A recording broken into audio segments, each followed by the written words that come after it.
Flashback scenes bad? My name is Gina. I'm an author, editor, publishing professional. I help you make your writing better. This comment says another TikTok editor said that flashback scenes are bad, but I feel like I read them all the time in thriller books. And so I'm going to give you a couple of pieces here.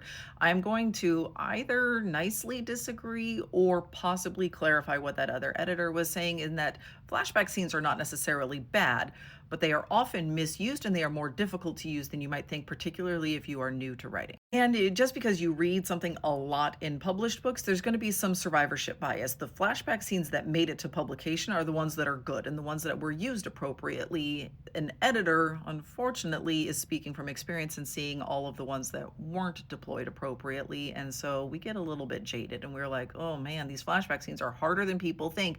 I wish they would deploy them more carefully. So, how can you go about deploying a flashback scene carefully? I recommend against doing it during your hook. The first 5% of the book is meant to establish normal and let the audience get to know your character and what is normal for your character.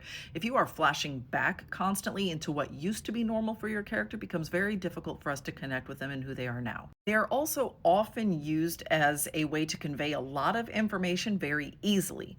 And just because it is easy for you to do it that way does not mean it is the most interesting way for the audience to absorb that information. So if you are doing it because it is easy, I'm going to recommend that you cut that and do it in a different way instead. Information in the flashback can probably be woven into the narrative in a much more interesting way, revealed in pieces, or even doesn't necessarily need to be shown in the story specifically, but you as the author know that it's there and it informs the way characters move through the story and the way that they react to one another. So if a flashback interrupts the forward momentum of the story, or if you are using it because it's the easiest way to get information across rather than the most interesting way to get information across, and you need to be brutally honest with yourself about whether or not that's what you are doing, those are the two times in which I recommend not using a flashback and instead weaving that information into the story in a much more interesting and organic way.